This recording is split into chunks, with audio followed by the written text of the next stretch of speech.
Welcome to 360 Tamil. இன்னைக்கு இந்த வீடியோல நம்ம எந்த படத்தோட எக்ஸ்பிளனேஷன் பத்தி பார்க்க போறோம்னா, தெலுங்குல இந்த வருஷம் வெளியான ஒரு பதக்கம் பிரகாரம் அப்படின்ற படத்தை பத்தி தான் பார்க்க போறோம். இது ஒரு சூப்பரான கிரைம் த்ரில்லர் படம்னு சொல்லலாம். ஸ்டார்டிங்ல இருந்து எண்டிங் வரைக்கும் இன்ட்ரெஸ்டிங்கா கொண்டு போயிருப்பாங்க. நீங்க கொஞ்சம் கூட எதிர்பார்க்காத நிறைய ட்விஸ்ட் அண்ட் டர்ன்ஸ்லாம் இந்த கதையில வச்சிருப்பாங்க. முதல்ல இந்த படத்தோட பிளாட்டை பத்தி சொல்லிட்டேன். ஆக்சுவலா நம்ம ஹீரோ லாயரா இருப்பாரு, ரொம்ப நேர்மையான லாயரா இருப்பாரு. கல்யாணம் பண்ணி ஒய்ஃபு கூட சந்தோஷமா வாழ்ந்துட்டு இருக்காரு. திடீர்னு ஒய்ஃபு காணாம போறாங்க. ஒய்ஃபை யாரு கடத்தினான்னு தெரியாம முழிச்சிட்டு இருக்காரு. இப்ப ஒவ்வொரு பெண்களா கொல்லப்படுறாங்க. அந்த பெண்கள் இறந்து போன இடத்துல ஹீரோ தான் இந்த கொலையை பண்ணாருன்ற மாதிரி சில க்ளூலாம் கிடைக்குது. சோ ஹீரோவை லாக் பண்றாங்க. நான் இந்த விஷயத்த பண்ணல, வேற யாரோ என்ன லாக் பண்ண வைக்கிறதுக்காக இப்படி பண்றாங்கன்னு ஹீரோ சொல்றாரு. உண்மையான குற்றவாளியை நம்ம கண்டுபிடிக்கணும்ன்ற மாதிரி ஹீரோவே களத்துல இறங்கி விசாரணை பண்றாரு. கண்டுபிடிச்சாரா இல்லையான்னு சொல்ற படம் தான் இந்த படம். கண்டிப்பா உங்களுக்கு பிடிக்கும் நம்புறேன். எக்ஸ்பிளனேஷனுக்குள்ள போறதுக்கு முன்னாடி வீடியோக்கு ஒரு லைக்க போடுங்க. அது மூலியமா இந்த வீடியோ இன்னும் நிறைய பேர்கிட்ட கொண்டு போய் சேர்க்கப்படும். மேற்கொண்டு டைம் வேஸ்ட் பண்ணாம நம்ம நேரடியா எக்ஸ்பிளனேஷனுக்குள்ள போயிடலாம். படத்தோட ஸ்டார்டிங் சீனே நம்ம ஹீரோவா காட்டுறாங்க. இவரோட பேரு சித்தார்த். இப்போ ஒரு கேஸுக்காக இவர் கோர்ட்ல உட்கார்ந்துட்டு இருக்காரு. ஆனா இவரோட கவனம் வேற எங்கேயோ இருக்கு. ஜட்ஜுமே சித்தார்த் நீங்க ஏதாவது சொல்ல நினைக்கிறீங்களான்னு கேக்குறாரு. இவர் அதை காதுல வாங்காம கொஞ்சம் மயக்கத்துல இருந்துட்டு இருக்காரு.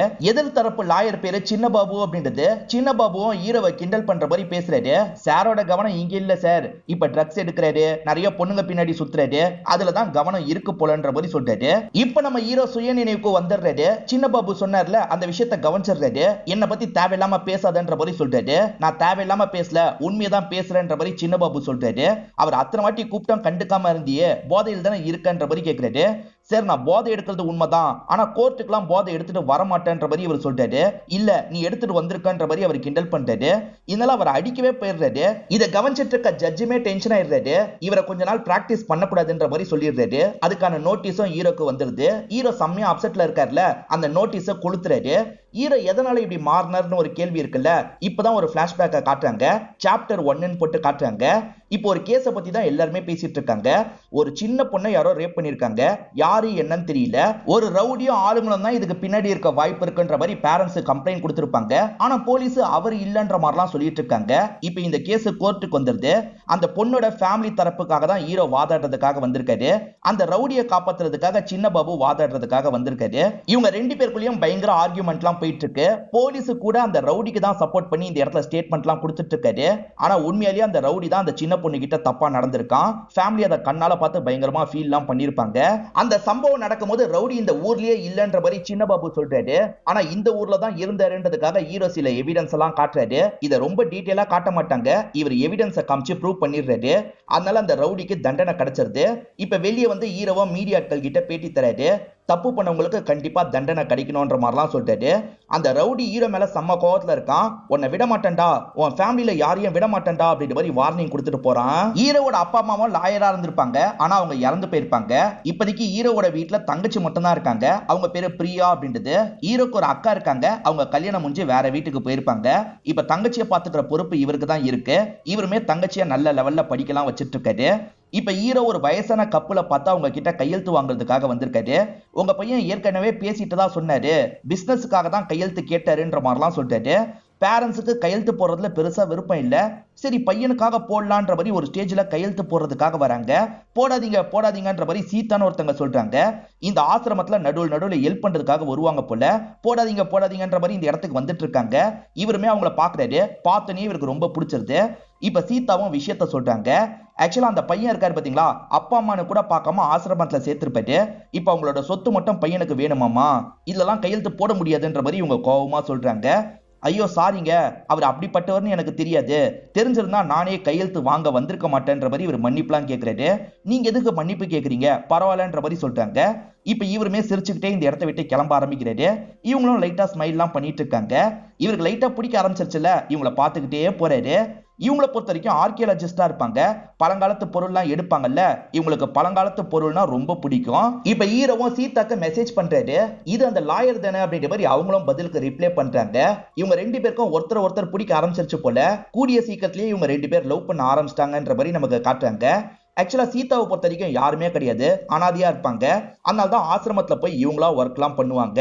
இதுக்கப்புறம் நான் இருக்கேன்ற மாதிரி இவருமே சொல்லிட்டாரு. இவங்க பழகுறத ஒரு சாங் மாதிரி நமக்கு காட்டுறாங்க. சீதாவை கல்யாணம் பண்ணிக்கிறதுக்கு முடிவு பண்றாரு. நல்லபடியா கல்யாணமும் முடிஞ்சிருது. இப்ப சாப்டர் 2னு காமிச்சு வேற ஒரு விஷயத்தை காட்டுறாங்க. அதாவது சீதாக்கு ஏதோ ஆயிருச்சு போல. இப்ப சீதா இல்லாம இவர் உடஞ்சு போய் சரக்குக்கு அடிமையாடுறாரு. எப்ப பாரு சரக்கச்சிட்டு தான் இருக்காரு. இப்ப பார்ல திவ்யான்னு ஒரு பொண்ணு இவர்கிட்ட அறிமுகமாகறாங்க. ரொம்ப நாளாவே இவங்க ரெண்டு பேர் பழகிட்டு இருக்காங்க போல. ரெண்டு பேருமே சேர்ந்து டான்ஸ்லாம் பண்றாங்க, சேர்ந்து குடிச்சிட்டு இருக்காங்க. இப்ப திவ்யாவை டிராப் பண்றதுக்காக வீட்டுக்கிட்ட வந்துடுறாரு. ஒரு செல்ஃபி மட்டும் எடுத்துக்கலான்ற மாதிரி திவ்யாவும் இவர் கூட செல்ஃபி எடுத்துட்டு இவர் அனுப்பிடுறாங்க. இப்ப போதையில திவ்யா வீட்டை நோக்கி நடந்துட்டு இருக்காங்க. பின்னாடி யாரோ நடக்கிற மாதிரி தெரியுது. திரும்பி பார்த்தா யாரையும் காணோம். போதையில அப்படி தெரியுது போலன்ற மாதிரி மேற்கொண்டு இவங்க நடக்கிறாங்க. ஆனா யாரோ ஃபாலோ பண்றத நமக்குமே காட்டுறாங்க. ஃபாலோ பண்ற நபர் ஒரு ஸ்டேஜ்ல கூப்பிடுறான் போல. இப்ப திவ்யாவும் திரும்பி பாக்குறாங்க. அந்த ஃபாலோ பண்ற நபரை இவங்களுக்கு தெரியும் போல. நீயான்ற மாதிரி சிரிச்சு பேசுறதுக்காக வராங்க. அதுக்குள்ள அவன் ஒரு போடு போடுறான். பொத்துனி கீழே விழுந்துடுறாங்க. இங்கதான் படத்தோட டைட்டில போடுறாங்க. இப்போ ஒரு குவாரியை நமக்கு காட்டுறாங்க. அந்த இடத்துல தான் திவ்யாவோட பாடி இருக்கு. யாரோ மேல இருந்து தூக்கி போட்டிருக்காங்க போல. இப்ப பார்த்த ஒரு நபர் இருக்கார்ல, வேகமா போலீஸ் கிட்ட இந்த தகவலை சொல்றாரு. இப்ப போலீஸ் டிபார்ட்மெண்ட்ல இருந்து கவிதான ஒரு ஆபீசர் வந்திருக்காங்க. அவங்களுமே திவ்யாவோட பாடியை பார்த்துட்டு இருக்காங்க. திவ்யாவோட தோள்பட்டையில சீன்ற மாதிரிலாம் எழுதி இருக்கு. வேற ஏதாவது கிடைக்குமான்ற மாதிரிலாம் பார்த்துட்டு இருக்காங்க. கவிதாவோட சீனியர் இந்த இடத்துக்கு வந்துடுறாரு. இவர் பேரு ரகுராம் அப்படின்றது. மீடியால இருந்து பெண்கள்லாம் வந்திருக்காங்கல்ல, அவங்க கிட்ட வலிற மாதிரிலாம் பேசிட்டு இருக்காரு. கவிதா ஏதோ சொல்றதுக்கு வராங்க. கவிதா, சீனியர் பேசும்போது அமைதியா இருக்கணும்னு உனக்கு தெரியாதா? அமைதியா இருன்ற மாதிரிலாம் அவங்கள கண்ட்ரோல் பண்றாரு. அவங்களுக்குமே கோவம் வருது, கண்ட்ரோல் பண்ணிக்கிறாங்க. அதுக்கப்புறம் அந்த ஸ்பாட்டுக்கு கூட்டு வந்து காட்டுறாங்க. அவருமே பார்த்து சீக்கிரமா விசாரணை பண்ணணும்னு யோசிக்கிறாரு. நான் சீக்கிரமாவே குற்றவாளியை கண்டுபிடிச்சிருவேன் பேட்டி தராரு. அந்த திவ்யா இறந்து போன கேஸ் கொஞ்சம் சென்சிட்டிவ் கேஸா மாறிடுச்சு போல. எல்லாருமே அதை பத்தி தான் கேட்டுட்டு இருக்காங்க. இதனால சீனியரா அந்த கேஸோட அப்டேட்டை சொல்லுங்கன்ற மாதிரி கேட்கிறாரு. வேகமா கவிதாவும் அந்த கேஸை பத்தி சொல்ல ஆரம்பிக்கிறாங்க. சீனியர் இருக்கும் போது நீ எதுக்காக எக்ஸ்பிளைன் பண்ற அப்படின்ற மாதிரி ரகுராம் உள்ள புந்துடுறாரு. ரகுராம் இப்ப எக்ஸ்பிளைன் பண்ண ஆரம்பிக்கிறாரு. கவலைப்படாதீங்க சார், கூடிய சீக்கிரத்துல இந்த கேஸை நான் சால்வ் பண்ணிடுவேன்ற மாதிரிலாம் சொல்றாரு. இப்போதைக்கு போஸ்ட்மார்ட்டம் ரிப்போர்ட்டுக்காக தான் வெயிட் பண்ணிட்டு இருக்காங்க. பழங்காலத்து பொருள்லாம் விற்பாங்கல்ல, அந்த மாதிரி ஒருத்தரை காட்டுறாங்க. இவர் பேரு குரு அப்படின்றது. இவரும் ஹீரோவும் ஃப்ரெண்ட்ஸா இருப்பாங்க. ஹீரோ ஏற்கனவே ஒரு சிலைக்காக சொல்லி வச்சனே, அது வந்துருச்சான்ற மாதிரி கேட்கிறாரு. அந்த லட்சுமி சிலை தானே வந்திருக்குன்னு, இருங்க எடுத்து தரேன்ற மாதிரி இந்த குருவும் எடுத்து தராரு. ஹீரோ எதுக்காக வாங்குறாருன்னா சீதாக்கு ரொம்ப பிடிக்கும். அதாவது இவரோட ஒய்ஃபுக்கு ரொம்ப பிடிக்கும். அவங்களுக்காக தான் வாங்குறாரு. குடிச்சு குடிச்சு உடம்பை கெடுத்துக்கிறாருல, அண்ணன் குடிக்காதீங்க அப்படின்ற மாதிரிலாம் இந்த குருவும் அட்வைஸ் பண்றாரு. இப்ப போஸ்ட்மார்ட்டம் பண்ண டாக்டர் கிட்ட பேசுறதுக்காக தான் வந்திருக்காங்க. அவருமே சில விஷயங்களை சொல்ல ஆரம்பிக்கிறாரு. அதாவது இந்த பொண்ணு கிட்ட தப்பா நடந்ததுக்கு அப்புறம் தான் சாவடிச்சிருக்காங்க.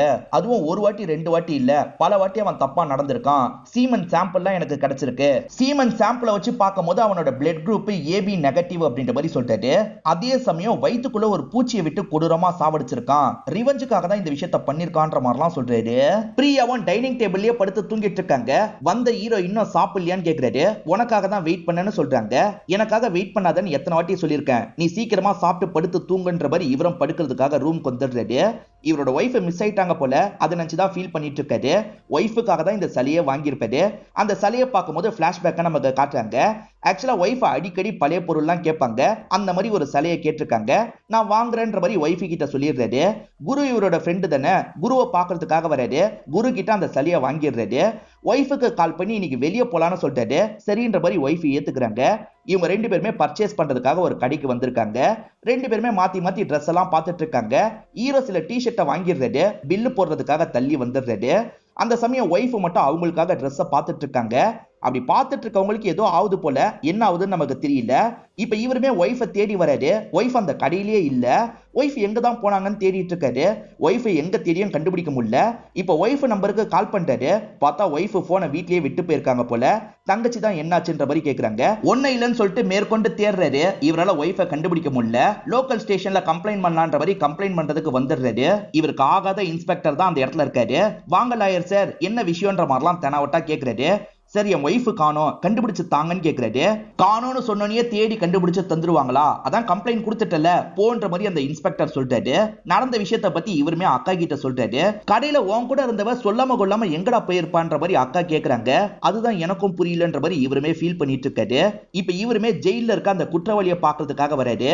அதாவது இவர் ஒருத்தர் உள்ள தள்ளினார்ல, அவரை பாக்குறதுக்காக தான் வராரு. இந்த ரவுடியை பொறுத்த வரைக்கும் உன்னோட ஃபேமிலியை சும்மா விட மாட்டேன்னு சொல்லியிருப்பான். இவன் கூட வெளியே இருக்க ஆளை வச்சு இதை பண்ணிருக்கலான்ற மாதிரி யோசிக்கிறாரு. என் ஒய்ஃபை நீ தான் தூக்குனியா, நீ தான் தூக்கியிருக்கனா எங்க வச்சிருக்க, ஒழுங்கா சொல்லுன்ற மாதிரிலாம் கேக்குறாரு. அதெல்லாம் சொல்ல முடியாது, என்னடா பண்ணுவேன்ற மாதிரி அவன் கிண்டல் பண்ற மாதிரி பேசுறான். அதே மாதிரி ஹீரோவை போட்டு அடிக்கிறான். அடி வாங்கிட்டு இருக்க ஹீரோ இருக்காருல, என்ன எவ்வளவு நாளா போட்டு அடிச்சுக்கோ, சீதா எங்கன்னு மட்டும் சொல்லுன்ற மாதிரி கேக்குறாரு. சொல்ல முடியாது, என்னடா பண்ணுவ அப்படின்ற மாதிரி அவன் திரும்ப திரும்ப அடிச்சிட்டு இருக்கான். ஒரு ஸ்டேஜ்ல ஹீரோவும் கடுப்பாயிடுறாரு. அவன் அடிச்சிட்டு இருக்கும் போதே தடுத்து அவன் கூட சண்டை போடுறாரு. அவனை போட்டு பயங்கரமா அடிக்கிறாரு. ஒழுங்கா சீதா எங்கன்னு சொல்லுன்னு கேக்குறாரு. தண்ணில அவனை முக்கிட்டு இருக்காரு. அவன் உயிர் போற நிலைமைக்கு வந்துடுறான். சத்தியமா சீதாக்கு என்னாச்சுன்னு எனக்கு தெரியாது, நான் சும்மா தான் பேசினேன், என்ன விட்டுன்ற மாதிரிலாம் சொல்றான். இவன் எதுவும் பண்ணல போல அப்படின்ற மாதிரி இவரும் கிளம்பிடுறாரு. ஒரு பாடி கிடைச்சிருக்கு வாங்கன்ற மாதிரி ஸ்டேஷன்ல இருந்து கால் பண்றாங்க. இவருமே பாக்குறதுக்காக வந்துடுறாரு. பார்த்ததுக்கு அப்புறம் தான் அது ஒய்ஃப் இல்லைன்னு தெரிய வருது. ஒய்ஃபுக்கும் இந்த பொண்ணுக்கும் சம்பந்தமே இல்லைன்றதும் தெரிய வருது. போலீஸ் நம்மளை கஷ்டப்படுத்துறதுக்காக தான் இப்படி பண்ணிருக்கான்னு தெரிஞ்சுக்கிறாரு. இப்ப நேரா இன்ஸ்பெக்டரை பாக்குறதுக்காக வந்திருக்காரு. பார்த்தாலே என்னோட ஒய்ஃப் இல்லைன்னு உனக்கு தெரிஞ்சிருக்குமே, எதுக்காக என்ன அந்த இடத்துக்கு போக சொன்ன, என்ன கஷ்டப்படுத்துறதுக்காக தானே இப்படி பண்றன்ற மாதிரி கேட்கிறாரு. ஆமாண்டா, உன்னை கஷ்டப்படுத்துறதுக்காக தான் இப்படி பண்றேன்னு அவரும் சொல்றாரு. இவரோட ஒய்ஃப் காணாம போய் 10 நாளுக்கு மேல ஆயிருது. எந்த ஒரு தகவலும் தெரியாம இருக்கு. இதனால தான் இவர் கொஞ்சம் கொஞ்சமா குடிக்க அடிமையாகிறாரு. அதே மாதிரி நிறைய ட்ரக்ஸ் எல்லாம் எடுக்க ஆரம்பிக்கிறாரு. இது எல்லாத்தையும் அந்த குருவும் கவனிக்கிறாரு. அண்ணன் ஏன்னா இந்த மாதிரி ட்ரக் எல்லாம் எடுக்கிறீங்க, விடுங்க அப்படின்ற மாதிரிலாம் சொல்றாரு. இருந்தாலும் இவர் கேட்காம நிறைய ட்ரக் எடுக்கிறாரு. அப்படிதான் திவ்யா அறிமுகமா இருப்பாங்க. பார்ல அவங்க கூட சேர்ந்துலாம் ட்ரக் எடுப்பாரு. அவங்க கூட கொஞ்சம் க்ளோஸாலாம் பேசி பழக ஆரம்பிச்சிருப்பாரு. ஹீரோ கோர்ட்ல வச்சு சின்ன பாபு கூட சண்டை போட்டாரு பாத்தீங்களா, இந்த மாதிரியான டைம்ல தான் சின்ன பாபு கூட இவர் சண்டைலாம் போட்டிருப்பாரு. இப்ப விட்ட இடத்துல இருந்து கண்டினியூ பண்றாங்க. இவரை பாக்குறதுக்காக அக்காவும் மாமாவும் வந்திருக்காங்க. நாளுக்கு நாள் இவரோட கண்டிஷன் மோசமா போயிட்டு இருக்குல்ல, சீக்கிரமா வேற ஒரு கல்யாணம் பண்ணிக்கோன்னு சொல்றாங்க. ஏன்னா அடுத்து தங்கச்சிக்கு வேற கல்யாணம் பண்ணோம்ல, அதுக்காக தான் இப்படி சொல்றாங்க. எனக்கு இன்னொன்று கல்யாணம்லாம் வேணாம், என் தங்கச்சிக்கு சீக்கிரமா ஒரு மாப்பிளைய பாருங்கன்ற மாதிரி சொல்றாரு. என்ன இவ்வளவு சீக்கிரத்துல இன்னொன்று கல்யாணமான்னு யோசிக்காதீங்க. இப்ப சீதா காணாம போய் 6 மாசத்துக்கு மேல ஆயிடுச்சு. அதனால தான் அக்காவும் மாமாவும் பேசுறாங்க. ஆக்சுவலா பிரியாவை பொறுத்த வரைக்கும் ஒரு ஃப்ரெண்ட் இருப்பாங்க. அந்த ஃப்ரெண்டு யாருன்னு பாத்தீங்கன்னா கவிதாவா இருப்பாங்க. அதாவது போலீஸா ஒருத்தங்களை காமிச்சாங்கல்ல, அவங்க தான் ஃப்ரெண்டா இருப்பாங்க. என்னடி அப்செட்டா இருக்கன்னு கேட்கும் போது அண்ணனை நினைச்சுதான் அப்செட்டா இருக்கன்னு சொல்றாங்க. சரி உன் வேலை எப்படி போகுதுன்னு கவிதா கிட்ட கேக்குறாங்க. என் வேலையில சீனியரா ரகுராம்னு ஒருத்தர் இருக்காரு. ஸ்போர்ட்ஸ் கோட்டால வந்து என்ன டார்ச்சர் பண்றாரு. ஒரு கேஸ கூட உருப்படியா ஹேண்டில் பண்ண அவருக்கு தெரியாதுன்ற மாதிரிலாம் இவங்க கிண்டல் பண்றாங்க. ஒரு பக்கம் இவங்க திவ்யாவை பத்தி விசாரணை பண்ணிட்டு இருக்காங்க. திவ்யா ஒரு ஹாஸ்டல்ல தங்கி தான் படிக்கிறாங்கன்னு தெரிய வருது. பெரிய பணக்கார வீட்டு பொண்ணுன்றதும் இவங்களுக்கு தெரிய வருது. அந்த ஹாஸ்டல்ல போய் விசாரிக்கலான்ற மாதிரி 2 பேருமே அந்த இடத்துக்கு வந்துடுறாங்க. இப்ப இவங்க இருக்காங்கல்ல, வார்டன் லேடி கிட்ட பேசிட்டு இருக்காங்க. அவங்க எப்ப வருவாங்க, எப்ப போவாங்க, ஃப்ரெண்ட்ஸ் யாருன்ற மாதிரிலாம் கேக்குறாங்க. ஆனா இவர் மட்டும் வாட்ச்மேன் முழிக்கிறத நோட் பண்றாரு. இப்ப சட்டுன்னு வாட்ச்மேனோட காலரை பிடிக்கிறாரு. அந்த பொண்ணை பத்தி உனக்கு தெரியும்ல, ஒழுங்கா சொல்லுன்னு கேக்குறாரு. சரி அந்த பொண்ணு எப்ப பாரு பசங்க கூட தான் சுத்திட்டு இருப்பா, ஒரு நாள் ஒவ்வொரு பையன் கூட வந்து இறங்குவான்ற மாதிரிலாம் சொல்றாரு. அடிக்கடி ட்ரக் எல்லாம் கூட எடுப்பா சார், ராஜுன்னு ஒரு பையன் இறக்கி விடுறத நான் சில வாட்டி பார்த்திருக்கேன்ற மாதிரிலாம் சொல்றாரு. பாத்தியா நான் எப்படி கண்டுபிடிச்சேன்ற மாதிரி இவரும் பெருமை பீத்திக்கிறாரு. இப்ப அந்த ராஜை பிடிக்கணும்ன்ற மாதிரி இவங்களுமே ஒரு இடத்துக்கு வந்துடுறாங்க. போலீஸ பார்த்தோன்னா அந்த ராஜு தெரிச்சு ஓடுறான். அவன் ட்ரக் சப்ளையரா இருக்கான் போல. இவங்களுமே லாக் பண்ணிடுறாங்க. அந்த பொண்ணை நீ அடிக்கடி டிராப் பண்ணதா வாட்ச்மேன் சொல்றாரு. ஒழுங்கு ரீதியா சொல்லு, அந்த பொண்ணை நீ தாண்டா இப்படி பண்ணன்னு கேக்குறாங்க. சரி சத்தியமா நாளா இப்படி பண்ணலன்ற மாதிரி இவனும் சொல்றான். எனக்கு அந்த திவ்யாவை பிடிக்க தான் செய்யும், நானும் க்ளோஸ் ஆகிறதுக்காக நிறைய விஷயம் பண்ணேன். ஆனா ரீசெண்டா வேற ஒரு பையனை பிடிச்சிட்டா போல, அந்த பையன் கூட தான் ரொம்ப க்ளோஸா பழகிட்டு இருந்தா. அந்த பையன் டிராப் பண்ணதை நானே நிறைய வாட்டி பார்த்திருக்கேன்ற மாதிரி சொல்றான். சரி அடையாளத்தை சொல்லுன்ற மாதிரி இவங்களுமே கேட்டுக்கிறாங்க. இப்ப திவ்யாவோட கால் லாகலாம் செக் பண்ணி பாக்குறாங்க. ரீசெண்டா ஒரு நபர்கிட்ட அடிக்கடி பேசுறது இவங்களுக்கு தெரிய வருது. அது யாரு என்னன்னு விசாரிக்கணும் அப்படின்ற மாதிரிலாம் இவங்க யோசிக்கிறாங்க. இப்ப நம்ம பிரியாக்கு கல்யாணத்துக்கான ஏற்பாடுலாம் நடந்துட்டு இருக்கு. மாப்பிள்ளை வீட்டை சேர்ந்தவங்க இந்த இடத்துக்கு வந்திருக்காங்க. பிரியாவோட ஃப்ரெண்டான கவிதாவுமே இந்த இடத்துக்கு வந்திருக்காங்க. பிரியாவும் மாப்பிள்ளை கிட்ட தனியா பேசணும்ன்ற மாதிரி வெளியே கூட்டு வந்து பேச ஆரம்பிக்கிறாங்க. என் அண்ணன் இந்த மாதிரி இருக்காரு, அது உங்களுக்கு தெரியும்லன்ற மாதிரி கேக்குறாங்க. எனக்கு தெரியும், எனக்கு அது பிரச்சனை இல்லைன்ற மாதிரி இவரும் சொல்லிட்டு இருக்காரு. இப்பதான் கவிதாக்கு ஏதோ ஒரு தகவல் கிடைக்குது போல. அந்த தகவல் கிடைச்சோன்னா பக்கத்துல இருக்க ஹீரோவை பாக்குறாங்க. இப்ப ஹீரோவை ஸ்டேஷனுக்கு கையோட இவங்க கூட்டு வந்துடுறாங்க. இப்ப எதிராக அந்த ரகுராம் தான் இருக்காரு.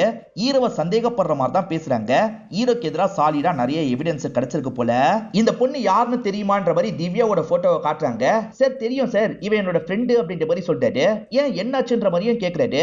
என்னாச்சுன்னு உனக்கு தெரியாதா, இவளை நீ தாண்டா கொடூரமா ரேப் பண்ணிருக்க, அதுக்கப்புறம் சாவடிச்சிருக்கன்ற மாதிரி சொல்றாரு. எது நான் சாவடிச்சனா, நான்லாம் அப்படி பண்ணல அப்படின்ற மாதிரி ஹீரோ சொல்லிட்டு இருக்காரு. எங்க கிட்ட எவிடன்ஸ் இருக்கு, நீ தப்பிக்க முடியாது அப்படின்ற மாதிரி ரகுராம கழுத்தை பிடிச்சி வெளியே இழுத்துட்டு வராரு. அங்கதான் அந்த ராஜ் இருக்கான். இவனை தான் நீ பாத்தியான்னு கேக்குறாரு. ஆமா சார் இவனை தான் பார்த்தன்ற மாதிரி அவனும் சொல்றான். இப்ப கோர்ட்டுக்கு இழுத்துட்டு வந்துட்டு இருக்காரு. மீடியாக்கள் கிட்ட கெத்தா பேட்டி எல்லாம் தந்துட்டு இருக்காரு. இப்ப ஹீரோவை பார்த்தா கேள்வி எல்லாம் கேக்குறாங்க. நான் எந்த தப்புமே பண்ணல, சீக்கிரமா ப்ரூவ் பண்ணுவேன்ற மாதிரி ஹீரோவும் சொல்றாரு. இப்ப கோர்ட்டுக்கு இந்த கேஸ் வந்துருது இல்ல, இவங்க சொல்றதெல்லாம் உண்மைதானா, உங்க சைடு யாரு லாயரா இருக்க போறான்ற மாதிரி ஜட்ஜி கேக்குறாரு. சார் எனக்காக நானே வாதாடிக்கிறேன் சார்னு சொல்றாரு. ஜட்ஜும் சரின்ற மாதிரிலாம் இந்த இடத்துல ஏத்துக்கிறாரு. ஹீரோக்கு எதிரா சின்ன பாபு தான் வாதாட போறாரு. ஹீரோக்கு எதிரா கிடைச்சிருக்க எவிடன்ஸ் பத்தி சொல்றாரு. அந்த பொண்ணு உடம்புல ஹீரோவோட தலைமுடி கிடைச்சிருக்கும். இதை தாண்டி அந்த பொண்ணை ரேப் பண்ணவங்களோட பிளட் குரூப் ஏபி நெகட்டிவ், ஹீரோவோட குரூப்பும் அதுவா தான் இருக்கும். அந்த திவ்யா காணாம போறதுக்கு முன்னாடி ஹீரோ கூட சேர்ந்த மாதிரி தான் கிளப்ல நிறைய குடிச்சிருக்கா. ரெண்டு பேருமே ஒன்னா தான் கிளம்பி போயிருக்காங்க. சிசிடிவி ஃபுட்டேஜ் இருக்குன்னு சொல்றாரு. அதே மாதிரி அடிக்கடி இவர் கார்ல அந்த பொண்ணை டிராப் பண்றத ராஜ்னு ஒருத்தன் பாத்துருக்கான்ற சொல்லிட்டாரு. இது எல்லாத்தையும் கேட்டுட்டு இருக்க ஹீரோ இருக்கார்ல, நான் ராஜ் கிட்ட குறுக்கு விசாரணை பண்ணுன்ற மாதிரி வந்துடுறாரு. என்ன கேக்குறாருன்னா, ராஜ் நான் டிராப் பண்ணது தானே பாத்தீங்க, கொலை பண்ணதை பாத்தீங்களான்னு கேக்குறாரு. இல்ல இல்ல நான் கொலை பண்ணதெல்லாம் பாக்கலன்னு அவர் சொல்றாரு. திவ்யா என்னோட ஃப்ரெண்டு மாதிரி, நான் அடிக்கடி டிராப் பண்ணது உண்மைதான், டிராப் பண்ணதுக்காக நான் கொலை பண்ணன்றது எப்படி அர்த்தமாகும்ன்ற மாதிரி கேக்குறாரு. தலைமுடி கிடைச்சதுக்கு ஒரு காரணம் இருக்கு, ஏன்னா கடைசியா அவ செல்ஃபி எடுத்துக்கலாம்னு சொன்னா நாங்க அங்க வச்சு ஒரு செல்ஃபி எடுத்தோம், அப்ப கூட அந்த முடி அவன் மேல விழுந்திருக்கலாம் அப்படின்ற மாதிரி சொல்றாரு. அதே மாதிரி பிளட் குரூப் எல்லாம் எப்படி எவிடன்ஸ்னு சொல்றாங்கன்னு தெரியல. ஏபி நெகட்டிவ் குரூப்ல நான் மட்டுமா இருக்கேன், எவ்வளவு பேர் இருக்காங்க, அவங்கள யாராவது கூட தான் பண்ணிருக்க வாய்ப்பு இருக்குன்ற மாதிரி சொல்லிட்டாரு. சீமன் சாம்பிளை வச்சு டெஸ்ட் பண்ணோம், அதை கூட இவங்க பண்ணல, அதுக்குள்ள நான் தான் குற்றவாளின்ற மாதிரி இந்த இடத்துக்கு கூட்டு வந்துட்டாங்க. இவங்க என்ன ஏமாத்தி லாக் பண்ண பாக்குறாங்க, அதனால எனக்கு கண்டிப்பா பெயில் வேணும்னு கேக்குறாரு. இதெல்லாம் கேக்குற ஜட்ஜ் இருக்கார்ல, உங்களுக்கு பெயில் தரேன், ஆனா கம்ப்ளீட்டா இந்த கேஸை விட்டு உங்களை நகர்த்த முடியாது, இன்னமும் உங்க மேல சந்தேக பார்வை இருக்கதான் செய்யுதுன்னு சொல்றாரு. நான் வெளியே இருந்தேன்னா நான் குற்றவாளி இல்லன்றதை என்னால ப்ரூவ் பண்ண முடியும், பெயில் தந்ததுக்கு நன்றின்ற மாதிரி இவர் சொல்றாரு. இப்ப கேஸ் எல்லாம் முடிஞ்சிருச்சுல, இவர் நேரா சின்ன பாபுவை பாக்குறதுக்காக வராரு. ஆக்சுவலா சின்ன பாபுவை நிறைய கேஸ்ல இவர் ஜெயிச்சிருப்பாரு. சின்ன பாபுக்கு இவர் மேல கோவம் இருக்கும், அதை மனசுல வச்சுதான் சின்ன பாபு லாக் பண்ண நினைச்சிருக்காருன்ற மாதிரி இவருக்கு கோவம் வருது. இதுக்கப்புறம் தேவையில்லாம என்ன லாக் பண்ணணும்னு நினைச்ச, உன்னை கொல்ல கூட தயங்க மாட்டேன்ற மாதிரி கோவமா சொல்றாரு. இந்த ரகுராம கோர்ட் வரைக்கும் போய் மொக்க வாங்கிட்டு வந்துட்டார்ல, இதனால சீனியர் ரகுராம போட்டு பயங்கரமா திட்டிட்டு இருக்காரு. இதுக்கப்புறம் உன்னை நம்பி பிரோஜனம் கிடையாதுன்ற மாதிரி சொல்றாரு. ஏமா இதுக்கப்புறம் நீ தான் இந்த கேஸை விசாரிக்க போறன்ற மாதிரி கவிதா கிட்ட கேஸை தந்துடுறாரு. சின்ன பாபுவோட ஒய்ஃப் எப்ப வீட்டுக்கு வருவீங்கன்னு கேக்குறாங்க. சீக்கிரமா வரன்ற மாதிரி ஒய்ஃப் கிட்ட சொல்றாரு. பார்த்தா இவரோட அசிஸ்டன்ட் பொண்ணு கூட தான் க்ளோஸா இருக்காரு. இவங்க கூட இவருக்கு அஃபேர்லாம் போயிட்டு இருக்கு போல. இப்ப இந்த இடத்துக்கு ரகுராம் கோவமா வராரு. உன்னை நம்பி போய் இந்த கேஸை தந்தம் பாரு, என்னதான் சொல்லணும், இந்த கேஸை வச்சு எப்படியாவது ப்ரொமோஷன் வாங்கிடலாம் நினைச்சேன், எல்லாம் நாசமா போயிடுச்சு அப்படின்ற மாதிரி கோவமா பேசிட்டு இருக்காரு. விடு, இன்னும் கேஸ் முடியல, எப்படியாவது அவனை லாக் பண்ணி கேஸை முடிச்சிடுறேன்னு சொல்றாரு. இப்ப சின்ன பாபு வீட்டை காட்டுறாங்க. யாரோ காம்பவுண்ட் சவரை எகிரி குதிக்கிறாங்க. அந்த நபர் இருக்கான் பாத்தீங்களா, அவனோட ஃபுட் பிரிண்ட்ஸ் படக்கூடாதுன்னு நினைக்கிறான் போல. கால்ல கவர் மாதிரி போட்டுக்கிறான். இப்ப பொறுமையா வீட்டுக்கிட்ட வந்து காலிங் பெல் அடிக்கிறான். கதவை திறக்கிற ஒய்ஃப் இருக்காங்கல்ல, இந்த நபரை தெரிஞ்ச மாதிரி பேசுறாங்க. நீங்களா வாங்கன்ற மாதிரிலாம் பேசுறாங்க. இவன் என்ன பண்றானா, ஒரு ராடை வச்சு இவங்க மண்டையிலேயே ஒரு போடு போடுறான், கொடூரமா சாவடிக்கிறான். நமக்கு லாங்ல காட்டும் போது பார்க்க லைட்டா ஹீரோ மாதிரி தான் தெரியுது. ஹீரோ தான் இதை பண்றாரா என்னன்னு தெரியல. விவசாயம் எல்லாம் பண்ணுவாங்க பாத்தீங்களா, அந்த மாதிரி ஒரு பகுதியை காட்டுறாங்க. இங்கதான் சின்ன பாபு ஒய்ஃபோட பாடி கிடைக்குது. இந்த ஸ்பாட்டுக்கு வந்து கவிதாவும் ஏதாவது கிடைக்குமான்ற மாதிரிலாம் பார்த்துட்டு இருக்காங்க. இப்ப சீனியர் மீடியா கிட்ட பேசிட்டு இருக்காரு. கவிதா கிட்ட இந்த கேஸ் போயிருக்கு, குற்றவாளியை புடிச்சிருவாங்கன்ற மாதிரி சொல்றாரு. இப்ப கவிதா நேரா ஹீரோவை பாக்குறதுக்காக வீட்டுக்கு வந்துடுறாங்க. என்ன விஷயம்ன்ற மாதிரிலாம் போதையில இருக்க ஹீரோவும் கேக்குறாரு. ஏழை குழந்தைங்களுக்காக ஒரு முன்னெடுப்பு நாங்க பண்ண போறோம், அதுக்கு டொனேஷன் மாதிரி நீங்க தந்தா நல்லா இருக்கும், தரீங்களான்ற மாதிரி கேக்குறாங்க. இரு தரன்ற மாதிரி இவருமே பர்ஸை எடுக்கிறதுக்கு ட்ரை பண்றாரு. பார்த்தா இவரோட பர்ஸ் இவருக்கு தட்டுப்படவே மாட்டேங்குது. இதுதானே உங்களோட பர்ஸ்ன்ற மாதிரி இவங்க பர்ஸ் எடுத்து தராங்க. ஆக்சுவலா அந்த கொலை நடந்த ஸ்பாட்ல இந்த பர்ஸ் கிடைச்சிருக்கும். நீ தான் இந்த விஷயத்த பண்ணிருக்கன்ற மாதிரி கோவமா சொல்றாங்க. என்ன பண்ணன்னு கேக்குறாரு. தெரியாத மாதிரி நடிக்காத, அந்த சின்ன பாபுவோட ஒய்ஃபை நீ சாவடிச்சு ஒரு இடத்துல போட்டிருக்கன்ற மாதிரி சொல்றாங்க. எது நான் பண்ணனா, நாலாம் பண்ணலன்ற மாதிரி சொல்றாரு. எவிடன்ஸோட வந்து உன்னை லாக் பண்றன்ற மாதிரி இங்க இருந்து கிளம்புறாங்க. இப்ப சின்ன பாபு கிட்ட பேசுறதுக்காக வராங்க. நீங்க யாரா இருக்கும்னு நினைக்கிறீங்கன்ற மாதிரி கேக்குறாங்க. மேடம், நேத்து அவன் தான் கோவமா என்கிட்ட இப்படி பேசிட்டு போனா, என்ன ஏதாவது பண்ணியிருந்தா கூட பரவாயில்ல, என் ஒய்ஃபை பண்ணிட்டான்ற மாதிரிலாம் சொல்றாரு. ஒய்ஃப் இறந்து போனதுல இவருக்கு ஒரு விதத்துல சந்தோஷம் தான், இருந்தாலும் இவங்க கிட்ட சோகமா பேசுற மாதிரி நடிக்கிறாரு. பாடி ஒரு கிராமத்துல கிடைச்சது பாத்தீங்களா, அந்த கிராமத்துல ஹீரோவோட போட்டோவை காமிச்சு விசாரிக்கிறாங்க.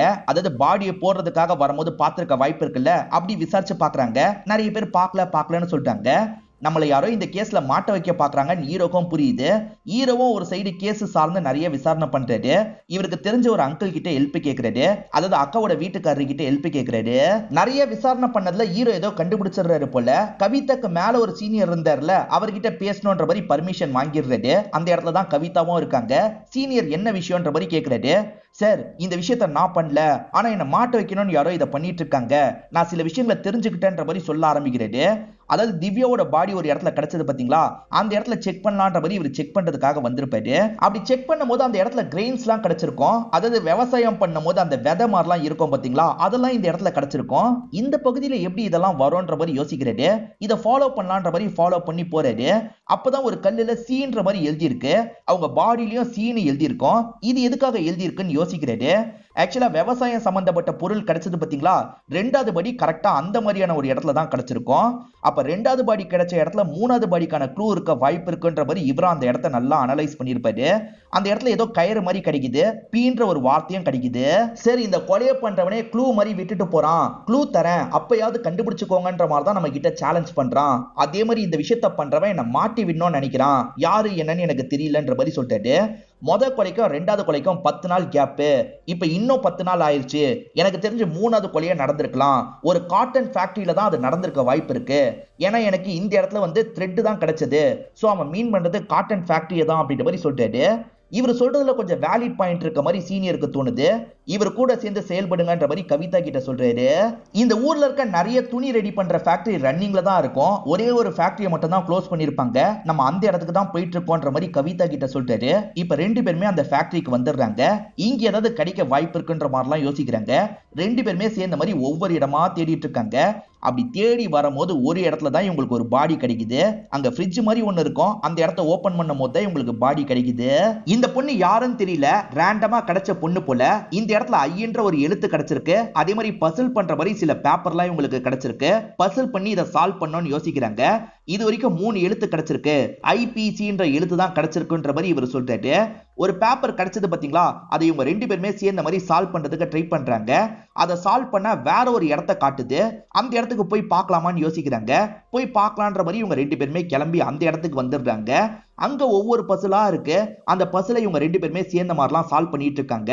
அப்படி சால்வ் பண்ணும்போது சில நம்பருங்களாம் இவங்களுக்கு கிடைக்குது. இந்த நம்பர் அந்த ஐபிசில சேர்த்து போன்ற மாதிரி இவருமே சேர்க்கிறாரு. அப்படி சேர்த்தா ஒரு கேஸோட நம்பர் தான் வருது. ஆக்சுவலா ஐபிசின்னு போட்டு தான் ஒரு கேஸோட நம்பர் இருக்கும் போல. இந்த கேஸ் நம்பரை நான் பார்த்த மாதிரியே எனக்கு தோணுதுன்ற மாதிரி இவர் சொல்லிட்டாரு.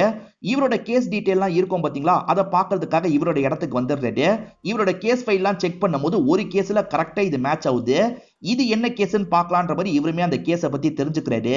ஒரு நபர் ஒரு சின்ன பொண்ணு கிட்ட தப்பா நடந்துக்க ட்ரை பண்ணிருப்பான். ஆனா அவன் தப்பா நடந்துக்கிறதுக்குள்ளேயே மாட்டிருப்பான். ஹீரோ தான் அவனுக்கு தண்டனைலாம் வாங்கி தந்திருப்பாரு. அந்த கேஸோட ஃபைல தான் இவர் காட்டுறாரு. அந்த கேஸை பத்தி டீடைலா இவர் எக்ஸ்பிளைனும் பண்றாரு. இப்ப அகில்னு ஒருத்தனை காட்டுறாங்க. அவன் வீடு முழுக்க ரொம்ப ஆட்டான படங்கள் தான் ஒட்டி வச்சிருக்கான். ரொம்ப இவன் செக்ஸ் அடிக்ட் போல. இப்ப அதெல்லாம் பார்த்த மாதிரி இவன் மாஸ்டர் பேட்லாம் பண்ணிட்டு இருக்கான். இந்த அகில் இருக்கிறது ஒரு அபார்ட்மெண்டா இருக்கும். அந்த அபார்ட்மெண்ட்ல ஒரு சின்ன பொண்ணுமே இருக்காங்க. அவங்களுமே பிளாட்டை விட்டு வெளியே வந்து ரிமோட் காரை வச்சு விளையாடிட்டு இருக்காங்க. இப்ப ஹீரோவும் இந்த பிளாட்ல தான் இருக்காரு. தெரிஞ்ச ஒரு நபரை பார்க்கறதுக்காக தான் இந்த பிளாட்டுக்கு வந்திருக்காரு. அந்த சின்ன பொண்ணோட அம்மா இருக்காங்கல்ல, என் பொண்ணை பாத்தீங்களான்ற மாதிரி கேக்குறாங்க. இல்ல மேடம், பார்க்கலன்ற மாதிரி இவர் சொல்றாரு. இப்ப இவர் போலான்னு நினைக்கும் போது தான் அங்க ஒரு ரிமோட் கார் இருக்கிறத பாக்குறாரு. இந்த வீட்டை சேர்ந்தவன் தான் அந்த குழந்தைய தூக்கி இருக்கான் போலன்ற மாதிரிலாம் இவருக்கு தோணுது. இவர் காதை வச்சு கேட்கிறாரு. அந்த பொண்ணு விடுங்க விடுங்கன்ற மாதிரி சொல்லிட்டு இருக்கா. சட்டுன்னு இவர் கதை உடைச்சிட்டு உள்ள வந்துடுறாரு. அந்த அகில சின்ன பொண்ணு கிட்ட தப்பா நடந்துக்க ட்ரை பண்ணிருக்கான் போல. இது தெரிஞ்சோட ஹீரோ இருக்காருல, இவனை போட்டு அடி அடின்னு அடிக்கிறாரு. அப்படி அடிச்சவரு வீட்டை விட்டே வெளியே கொண்டு வந்துடுறாரு. என்ன விட்டுருங்க விட்டுருங்கன்ற மாதிரிலாம் அவன் கேட்கிறான். ஆனா இப்ப எல்லாருமே இவனை பாத்துடுறாங்கல்ல, எல்லாருமே அவங்க பங்குக்கு பயங்கரமா அடிக்கிறாங்க. இவனெல்லாம் விடாதீங்க, இவனுக்கு எதிராக கேஸ போடுங்கன்னு ஹீரோ கிட்ட சொல்றாங்க. கவலைப்படாதீங்க, நான் பாத்துக்கிறேன்ற மாதிரி ஹீரோ சொல்லியிருப்பாரு. அப்படிதான் இந்த அகிலுக்கு ஹீரோ தண்டனை வாங்கி தந்திருப்பாரு. அப்ப இந்த கொலையெல்லாம் பண்ணது அந்த அகிலான்ற மாதிரி இவங்க கேக்குறாங்க. கண்டிப்பா அகிலா இருக்க தான் வாய்ப்பு இருக்கு. அவன் கொலை பண்ணி என்ன அதுல மாட்ட வைக்கணும்ன்றதுக்காக இந்த விஷயத்தெல்லாம் பண்ணிட்டு இருக்கான். எனக்கே தெரியாம பர்ஸை எடுத்துதான் அந்த ஸ்பாட்ல போட்டிருக்கான் போலன்னு சொல்றாரு. இப்படி சொல்லிட்டு இருக்கவருக்கு வேற ஒண்ணு தோணுது. என் ஒய்ஃபு காணாம போனதுக்கும் இவன் கூட காரணமா இருக்கலாம். ஆனா இவனை பத்தி நான் யோசிக்கவே இல்லைன்ற மாதிரி இப்பதான் இவர் ஷாக் ஆகுறாரு. இப்ப அந்த அகிலோட வீட்டுக்கு போய் செக் பண்ணோன்ற மாதிரி இவங்களுமே கிராமத்துல இருக்க அகிலோட வீட்டுக்கிட்ட வந்துடுறாங்க. இப்ப அகிலோட பேரண்ட்ஸ் கிட்ட உங்க பையன் அகில் எங்கன்ற மாதிரிலாம் கேட்டுட்டு இருக்காங்க. பேரண்ட்ஸ் எதுவுமே பேசாம சோகமா திரும்பி ஒரு இடத்த பாக்குறாங்க. அந்த இடத்துல பார்த்தா அகில் போட்டோக்கு மாலை போட்டிருக்கு. அகில் செத்து போயிட்டான்ற மாதிரி பேரண்ட்ஸ் சொல்றாங்க. சூசைட் பண்ணி தான் இறந்து போயிருப்பான். ஜெயில விட்டு வெளியே வந்தது அசிங்கமா இருந்திருக்கும்ல, அதனால சூசைட் பண்ணி இறந்து போயிருப்பான். இப்ப மீடியாட்கள்லாம் இந்த இடத்துக்கு வந்துடுறாங்க. எதுக்காக அகில பாக்குறதுக்கு வந்திருக்கீங்க, அவருக்கும் இந்த கேஸுக்கும் தொடர்பு இருக்கான்ற மாதிரி கேக்குறாங்க. இதுக்கு முன்னாடி குற்றவாளின்னு சொன்ன சித்தார்த்த கூட எதுக்காக வந்திருக்கீங்கன்ற மாதிரி கேக்குறாங்க. இவங்களால எந்த கேள்விக்கும் பதில் சொல்ல முடியல. இவங்களுமே வேகமா இங்க இருந்து கிளம்பிடுறாங்க. போலீஸ் முதல்ல சித்தார்த்த குற்றவாளின்னு சொன்னாங்க. இப்ப சித்தார்த்த கூட சேர்ந்த மாதிரியே விசாரணை பண்ணிட்டு இருக்காங்கன்ற மாதிரி மீடியாட்கள் போட்டு கிளின்னு கிளிக்கிறாங்க. இதனால சீனியரும் பயங்கரமா திட்டுறாரு. சித்தார்த், யாருக்குமே தெரியாம தான் ஹெல்ப் பண்ண சொன்னேன், இப்ப எல்லாருக்குமே தெரிஞ்சிருச்சு, இதுக்கப்புறம் நீங்க தள்ளியே இருங்கன்னு சொல்லிடுறாரு. ஈரவும் மேற்கொண்டு அந்த அகில பத்தி விசாரணை பண்றாரு. அவன் ஜெயில விட்டு வந்தோன்னு இறந்து போயிருக்க மாட்டான். ஒரு மாசம் கேரளால இருந்திருக்கான். கேரளால என்ன பண்ணான்னு தெரிஞ்சுக்கணும்ன்ற மாதிரி இவருமே கேரளாக்கு வந்து விசாரணை பண்றாரு. கேரளால ஒரு பையன் கூட தான் ரூமை ஷேர் பண்ணி தங்கி இருக்காருன்னு தெரிய வருது. அந்த பையன் கிட்ட பேசினா ஏதாவது கிடைக்கும்ல, அதனால அந்த பையனை பாக்குறதுக்காக தான் வந்திருக்காரு. அவன் பேரு யூசுப் சார். அகில் போகும்போதே அவனும் காலி பண்ணிட்டு போயிட்டான்ற மாதிரி ஓனர் சொல்றாரு. யூசுஃபோட டீடைல் எனக்கு வேணும்ன்ற மாதிரி இவரும் கேட்டு வாங்கிக்கிறாரு. இப்ப டீடைல் எல்லாம் பார்த்தவர் கொஞ்சம் ஷாக் ஆயிடுறாரு. இப்ப கிடைச்ச தகவலை பத்தி இவருமே கவிதா கிட்ட எக்ஸ்பிளைன் பண்றாரு. அவன் ஒரு மாசம் கேரளால இருந்ததுக்கு காரணத்தை கண்டுபிடிச்சிட்டேன். அவனோட ஹைட் வெயிட்ல ஒருத்தனை தேடி இருக்கான். அதே மாதிரி அவனோட பிளட் குரூப்ல ஒருத்தனை தேடி இருக்கான். அதுதான் இந்த யூசுப். சோ யூசுஃபை இவன் பேசி இவனோட ஊருக்கு கூட்டு வந்திருக்கான். அவன் கொளுத்தி தான் இறந்து போயிட்டதா பேரண்ட்ஸ் சொன்னாங்கல்ல. சோ அந்த அகில் சாகல, யூசுஃபை தான் கொளுத்தி விட்டுருக்கான்ற மாதிரி சொல்றாரு. உண்மையில அதுதான் நடந்ததுன்ற மாதிரி நமக்கும் காட்டுறாங்க. அதாவது யூசுஃபை சாவடிச்சு அகில் தான் இறந்து போயிட்டான்ற மாதிரி எல்லாரையும் நம்ப வச்சிருப்பாரு. நான் நினைக்கிறது சரினா இதுக்கு பின்னாடி அகில் தான் இருக்கான். அகில் என்ன மாட்ட வைக்கிறதுக்காக தான் இந்த விஷயத்தெல்லாம் பண்ணிட்டு இருக்கான். நான் கம்ப்ளீட்டா மாட்டதுக்குள்ள அவனை எப்படியாவது நான் பிடிக்கணும்ன்ற மாதிரி சொல்றாரு. இப்ப பிரியாக்கு போன் கால் வருது. டெலிவரி வந்திருக்கு மேடம், வாசல்ல வந்து வாங்கிக்கோங்கன்ற மாதிரி சொல்றாங்க. இவங்களுமே வாசல்ல போய் வாங்குறதுக்காக வந்துடுறாங்க. அந்த இடத்துல வண்டி மட்டும் தான் இருக்கு, யாரையும் காணோம். என்ன யாரையும் காணோன்ற மாதிரி இவங்களும் வண்டியை சுத்தி சுத்தி வந்துட்டு இருக்காங்க. அப்ப பின்னாடி இருந்து சவுண்ட் கேக்குது. திரும்பினா தெரிஞ்ச நபர் தான் நின்றுட்டு இருக்காங்க போல. நீங்க தானா அப்படின்ற மாதிரி இவங்க பேசுறாங்க. அப்படி பேசிட்டு இருக்கும் போதே அந்த நபர் ஓங்கி ஒரு அடி அடிக்கிறான் போல. இப்ப தங்கச்சியை பார்த்து ஈரவும் பயங்கரமா ஃபீல் பண்ணிட்டு இருக்காரு. இந்த இடத்துக்கு வந்த கவிதா இருக்காங்கல்ல, போலீஸ் எப்பனாலும் வந்து உன்னை லாக் பண்ணலாம், ஏன்னா உன்னோட தங்கச்சி என்ன தெரியுமா ஸ்டேட்மெண்ட் தந்திருக்கா, நீ அடிச்சா ஸ்டேட்மெண்ட் தந்திருக்கான்ற மாதிரி சொல்லிட்டாங்க. இது நான் அடிச்சனா அப்படின்ற மாதிரி இவரும் கன்ஃபியூஸ் ஆகுறாரு. நம்மள மாதிரி ஒருத்தன் தான் இந்த விஷயத்த பண்ணிட்டு இருக்கானான்ற மாதிரி இவருக்கு தோணுது. தங்கச்சி அடிச்சாங்கல்ல அந்த ஸ்பாட்டுக்கு போனோம்னு யோசிக்கிறாரு. அதுதான் அக்காவோட வீடா இருக்கும். அக்காவோட வீட்டுக்கிட்ட ஏதாவது கிடைக்குமான்ற மாதிரி இவரும் சுத்தி முத்தி தேடிட்டு இருக்காரு. அப்ப அந்த இடத்துல ஒரு பொம்மை இவருக்கு கிடைக்குது. இது என்ன பொம்மைன்ற மாதிரிலாம் பார்த்துட்டு இருக்காரு. அதுல இருந்து ஒரு சின்ன பேப்பர் கிடைக்குது. இவருக்கு ஃபர்ஸ்ட் ஸ்பாட்ல ஒரு பேப்பர் கிடைச்சிருக்கும். அந்த பேப்பர்ல எதுவுமே எழுதாம தான் இருந்திருக்கும். இந்த பேப்பர்லயும் எதுவுமே எழுதாம தான் இருக்கு. சரி நம்ம இடத்துக்கு கொண்டு போயிடலாம், இடத்துக்கு கொண்டு வந்துடுறாரு. பேப்பரை வெளிச்சத்துல வச்சு பார்த்தா ஏதாவது தெரியுமான்ற மாதிரி பாக்குறாரு. அப்ப கூட எதுவுமே தெரிய மாட்டேங்குது. சரி ரெண்டு பேப்பரை ஒன்னா வைக்கிறாரு. பார்த்தா ஏதோ ஒரு இடம் தெரியுது. அந்த இடத்தை இவருக்கு நல்லாவே தெரியும் போல. அந்த இடமான்ற மாதிரிலாம் யோசிக்கிறாரு. சரி கிளம்பலான்ற மாதிரி கிளம்பிடுறாரு. இப்ப அந்த இடத்துக்குள்ள பொறுமையா நுழைஞ்சு வராரு. அங்க பார்த்தா ஏகப்பட்ட மாஸ்க் இருக்கு. என்ன இவ்வளவு மாஸ்க் இருக்குன்ற மாதிரி பாக்குறாரு. அதே மாதிரி ஃபிங்கர் பிரிண்ட் எல்லாம் கிடைக்க கூடாதுன்றதுக்காக நிறைய பொருள் வச்சிருக்கான். இவர மாதிரியே கோட் எல்லாம் வச்சிருக்கான். சோ இத பண்ணிட்டு இருக்கவன் ரொம்ப கவனமா பண்ணிட்டு இருக்கான்றத புரிஞ்சுக்கிறாரு. ஹீரோ மாதிரியே பண்ணணும்ன்றதுக்காக ஹீரோவோட மாஸ்கை யூஸ் பண்ணி தான் இதை பண்றான் போலன்ற மாதிரி இவர் யோசிக்கிறாரு. இவர் சார்ந்த எல்லா டீடைலுமே அந்த இடத்துல ஒட்டிலாம் வச்சிருக்கான். இவரோட பிளட் சாம்பிள் எல்லாம் கூட அவன் வச்சிருக்கான்றது ஹீரோக்கு தெரிய வருது. இதெல்லாம் இவர் பார்த்துட்டு இருக்கும் போது ஹீரோ மாதிரியே ஒருத்தன் பின்னாடி வந்து நிக்கிறான். அதாவது கொலைலாம் பண்றவன் ஹீரோ மாதிரியே தான் மாஸ்க் போட்டிருக்கான் போல. சீதா திடீர்னு காணாம போனாங்க பாத்தீங்களா, ஹீரோ மாதிரி அந்த கில்லர் தான் வந்திருப்பான். அவன் தான் சீதாவை அங்க இருந்து கூட்டு போயிருப்பான். அதே சமயம் திவ்யா கூட சேர்ந்து இவர் போட்டோ எடுத்துட்டு கிளம்பி இருப்பாரு. திவ்யா நடந்து போனாங்க பாத்தீங்களா, இவன் ஹீரோ மாதிரி கெட்டப்ல தான் இருந்திருப்பான். சரி இப்ப போலான்ற மாதிரி பக்கத்துல போயிருப்பான். ஹீரோ கிட்ட பேசுற மாதிரி அவங்க பேசியிருப்பாங்க. இவன் அடிச்சு அங்க இருந்து தூக்கிட்டு போயிருப்பான். சின்ன பாபுவோட வைஃப் தெரிஞ்ச மாதிரி பேசினாங்கல்ல, கோர்ட்ல வச்சு ஹீரோவை பார்த்திருப்பாங்க. அதனால தான் தெரிஞ்ச மாதிரி அவர்கிட்ட பேச ஆரம்பிச்சிருப்பாங்க. வந்தவன் கில்லர் தானே, அடிச்சு சாவடிச்சிருப்பான். இப்ப கில்லர் நான் தான் இதெல்லாம் பண்ணன்ற மாதிரி சிரிச்சிட்டு இருக்கான். இப்ப மாஸ்கை ஓபன் பண்றான். இப்பதான் அவனோட முகம் எப்படி இருக்குன்னு நமக்கு காட்டுறாங்க. பார்த்தா உள்ள இருக்கிறது குரு தான். குடிச்சு உடம்பெல்லாம் கெடுத்துக்காதீங்கன்ற மாதிரி குரு சொன்னா பாத்தீங்களா, அதெல்லாம் நடிப்பா தான் இருக்கும். ஹீரோக்கே தெரியாம ஹீரோவை குடிகாரனா மாத்தினதே இந்த குருவா தான் இருப்பான். இப்பதான் ஹீரோக்கு அந்த விஷயம் எல்லாம் புரிய ஆரம்பிக்குது. அகில்னு வேற ஒருத்தனை இவர் சாவடிச்சிருக்காருல, இவரால அகிலா நடமாட முடியாது. அதனால முகத்தை நம்ம மாத்திக்கணும்ன்ற மாதிரி யோசிச்சிருப்பாரு. அந்த ஒரு மாசத்திலேயே எல்லா விஷயத்தையும் பிளான் பண்ணிருப்பாரு. அதனால கரெக்டா அந்த ஒரு மாசம் முடியும் போது இவர் ஆபரேஷன் எல்லாம் பண்ணிருப்பாரு. வேற ஒருத்தனா மாறி ஹீரோவோட வாழ்க்கையில வந்திருப்பாரு. அதாவது ஹீரோயினுக்கு பழைய பொருள் எல்லாம் பிடிக்கும். ஹீரோ வாங்குறதுக்காக வரும்போது இவனும் க்ளோஸா பழகலாம் ஆரம்பிச்சிருப்பான். சீதாவை தூக்கிட்டா ஹீரோ வீக் ஆயிடுவாருன்றது இவனுக்கு நல்லா தெரியும். சீதாவை தூக்கியிருப்பான், லாக் பண்ணி வச்சிருப்பான். ஹீரோ வீக்கா இருக்கும் போது இவன் இருக்கான்ல லைட்டா ட்ரக்கை இன்ட்ரோடியூஸ் பண்ணுவான். அதுக்கப்புறம் நல்லவன் மாதிரிலாம் நடிச்சிருப்பான். ஹீரோக்கே இவன் தான் இன்ட்ரோடியூஸ் பண்ணான்றது மறந்துடும். அந்த அளவுக்கு ட்ரக் அடிக்டா இவன் மாத்தி விட்டுருப்பான். திவ்யான்னு ஒரு பொண்ணு ஹீரோ கிட்ட பழக ஆரம்பிச்சிருப்பா. அந்த திவ்யாவை போட்டு தள்ளணும், நம்ம வேலையை ஆரம்பிக்கணும்னு நினைச்சிருப்பான். திவ்யாவை சாவடிச்சு அந்த இடத்துல ஹீரோவோட எவிடன்ஸை வச்சிருப்பான். இந்த மாதிரி தான் அடுத்தடுத்து கொலையை பண்ணி ஹீரோவோட எவிடன்ஸை வச்சிருப்பான். ஹீரோக்கு க்ளூ தந்து என்ன கண்டுபிடிச்சு வான்ற மாதிரிலாம் சேலஞ்ச் பண்ணிருப்பான். இப்ப ஹீரோவும் கோவப்பட்டு சண்டை போடுறாரு. என் ஒய்ஃப் எங்க, என் ஒய்ஃப் எங்கன்னு கேக்குறாரு. இப்ப ஒய்ஃபை இங்கதான் லாக் பண்ணி வச்சிருக்கானோ இவருக்கு தெரிஞ்சிருது. காப்பாத்த ட்ரை பண்றாரு. ஆனா அவன் இருக்கான் பாத்தீங்களா, நிறைய வெறி நாயெல்லாம் வளர்ப்பான். அந்த வெறி நாய் எல்லாத்தையும் ஓபன் பண்ணி விட்டுறான். அது எல்லாமே ஹீரோவை போட்டு பயங்கரமா கடிக்குது. இவருமே கஷ்டப்பட்டு அதுங்க கூட சண்டை போடுறாரு. முதல்ல அந்த நாய்கள் எல்லாம் சமாளிச்சு இவன் கூட சண்டை போடுறாரு. ரெண்டு பேருமே ஈக்குவலா சண்டை போடுறாங்க. ஒரு ஸ்டேஜ்ல அவன் காயம் பட்டு கீழே விழுந்துடுறான். இப்ப ஹீரோ இருக்கார்ல, ஒரு பூச்சியை எடுத்துட்டு வராரு. மொத பொண்ண பூச்சி உடம்புக்குள்ள போற மாதிரி டார்ச்சர் பண்ணி தான் இவன் சாவடிச்சிருப்பான். அதே மாதிரி நீயும் சாக போற அப்படின்ற மாதிரி இவர் இருக்காரு பாத்தீங்களா, பூச்சி அவன் வாய்க்குள்ள போட்டு வாயை க்ளோஸ் பண்றாரு. பூச்சி பயங்கரமா கடிக்குது. அவன் அந்த இடத்துல இறந்து போயிடுறான். இவரும் ஒய்ஃபை காப்பாத்திடுறாரு. போலீஸ் இந்த கேஸை முடிச்சிடுறாங்க. இப்ப ஒய்ஃபோட இவர் நிம்மதியா ஒரு வாழ்க்கையை வாழ்றாருன்ற மாதிரி காட்டுறாங்க. ரகுராமும் சின்னபாபுவும் மணி லாண்டரிங் கேஸ்ல இன்வால்வ் ஆயிருப்பாங்க. அவங்க ரெண்டு பேரையும் இவரும் கோர்ட்ல வச்சு எக்ஸ்போஸ் பண்ணிடுறாரு. அவங்க ரெண்டு பேருக்குமே தண்டனைலாம் கிடைக்குது. இதோட நமக்கு இந்த படத்தோட கதையை முடிச்சிடுறாங்க. இந்த படத்துல வந்த ட்விஸ்ட் அண்ட் டர்ன்ஸ்லாம் கண்டிப்பா உங்களுக்கு பிடிச்சிருக்கும்னு நம்புறேன். இந்த வீடியோ உங்களுக்கு பிடிச்சிருந்ததுன்னா லைக் பண்ணுங்க, கமெண்ட் பண்ணுங்க, மறக்காம 360 தமிழ் சேனலை சப்ஸ்கிரைப் பண்ணுங்க. தொடர்ச்சியா இந்த மாதிரி வீடியோக்கள் வந்துகிட்டே தான் இருக்கும்.